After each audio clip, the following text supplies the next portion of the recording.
En la clase anterior analizamos uno de los métodos más sencillos para encontrar la raíz de una ecuación, pero decidimos no profundizar en él porque su uso se encuentra limitado por el intervalo de análisis y a solamente encontrar un único resultado. Sin embargo, es un gran punto de partida para comprender cómo funcionan los algoritmos numéricos. Además, aún no hemos analizado cómo funcionan los algoritmos abiertos. Vamos a suponer que estás buscando la raíz de una ecuación, pero no sabes dónde se encuentra. ¿Podríamos utilizar el algoritmo de la bisección para encontrar el resultado? Sí, es posible, pero tendríamos que utilizar un intervalo de búsqueda muy grande y tal vez nuestro resultado se encuentre todavía fuera de él. Para este tipo de problemas, requerimos reformular la manera en la que funciona nuestro algoritmo de búsqueda. ¿Recuerdas cuando hablábamos sobre buscar las llaves en todos los lugares que frecuentas fuera de tu casa? Pues podríamos ir a cada uno de ellos, pero nos tomaría muchísimo tiempo encontrarlas, por lo que necesitamos establecer un criterio que permita descartar lugares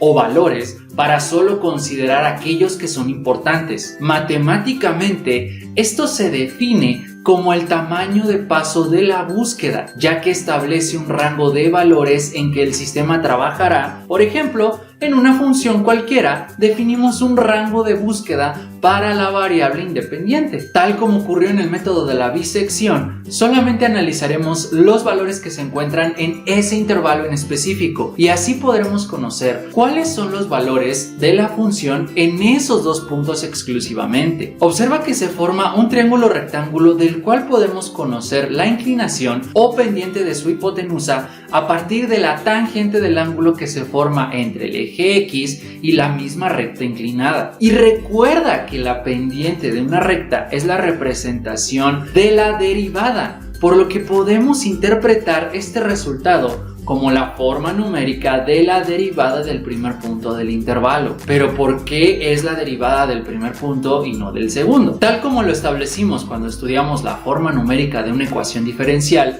nuestro algoritmo permite calcular el posible comportamiento del sistema a partir de datos anteriores o datos actuales. Ya que buscamos el valor futuro, si establecemos el parámetro como la derivada del valor futuro, su resultado debería ser 0 y eso no nos permitiría obtener un modelo matemático que podamos resolver. Lo que sí podemos hacer es asumir que la derivada numérica del punto actual nos guiará hasta el valor futuro de la función, el cual sí será igual a 0, ya que es donde se encuentra la raíz que estamos buscando. Esto permite reescribir nuestra ecuación al eliminar el valor futuro de la función. Ahora solamente tenemos que resolver la ecuación resultante en términos de x subíndice y más 1 y así obtendremos un algoritmo numérico que nos permita buscar la raíz de una ecuación sin restringirla como ocurre con el método de la bisección. Considera que el término señalado es el tamaño de paso de la búsqueda. Puede tener un valor muy grande si la derivada numérica del punto actual es muy pequeña o puede ser muy pequeño si la derivada tiene un valor muy grande. Y existen dos formas para calcular esta derivada numérica. La más simple es que si tú tienes la ecuación del sistema, puedes derivarla analíticamente y evaluar el resultado en el punto actual. Pero puede darse el caso en el que no conozcas esta forma analítica y solamente cuentes con datos numéricos, por lo que puedes reescribir la derivada numérica como la diferencia de la función evaluada en el valor actual más un tamaño de paso definido por el usuario menos la función evaluada en ese mismo punto sin el tamaño de paso. Esto convierte las derivadas numéricas en términos de la propia función evaluada en el punto actual, lo que simplifica el cálculo. Así de simple es este algoritmo. Además, nota que utilizamos los mismos principios de análisis para el modelo numérico de la temperatura, más lo he estudiado en el método de la bisección para razonar y obtener estos resultados. Pero vamos a dejar la teoría un poco atrás y llevemos esto a la práctica. Supongamos que tienes un modelo matemático del que debes conocer sus raíces sin graficarlo. Vamos a utilizar nuestro algoritmo de Newton-Raphson para encontrar una de sus raíces. Por simple observación, notamos que existe una raíz cuando la variable independiente es igual a 0.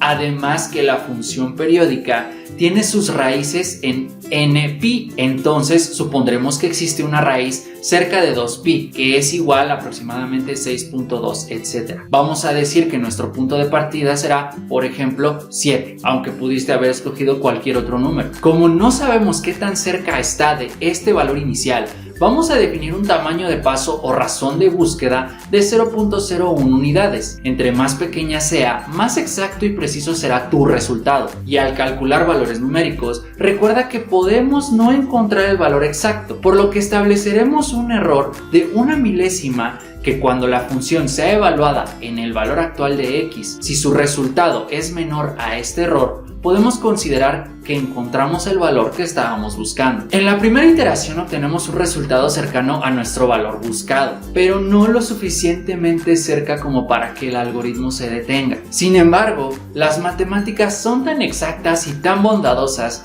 que ellas mismas establecen que la derivada numérica sea lo suficientemente grande para que el valor de búsqueda disminuya, ya que el mismo algoritmo sabe que se encuentra cerca de la raíz, y en cada iteración este incremento o decremento en la variable se hace cada vez más pequeño de forma automática y nosotros no tenemos que cambiar ningún valor para que esto suceda. Esto pasará hasta que se cumpla la condición de error. En ese momento el algoritmo sabrá que su trabajo ha terminado y que se encontró lo que estábamos buscando. Recuerda que los métodos numéricos no tienen por qué ser complejos, ya que su premisa es resolver problemas complejos utilizando operaciones aritméticas básicas. Y hasta este punto hemos sido congruentes con ello, pero recuerda algo muy importante que estableció Sun Tzu hace miles de años: el mapa no es el territorio. Aquí te mostramos cómo aplicar los métodos numéricos, pero antes de utilizar cualquiera de ellos, tú debes hacer un análisis del problema que tratas de resolver y así seleccionar las herramientas para ello, por lo que en las siguientes lecciones tendrás ejemplos de aplicación que tú razonarás y resolverás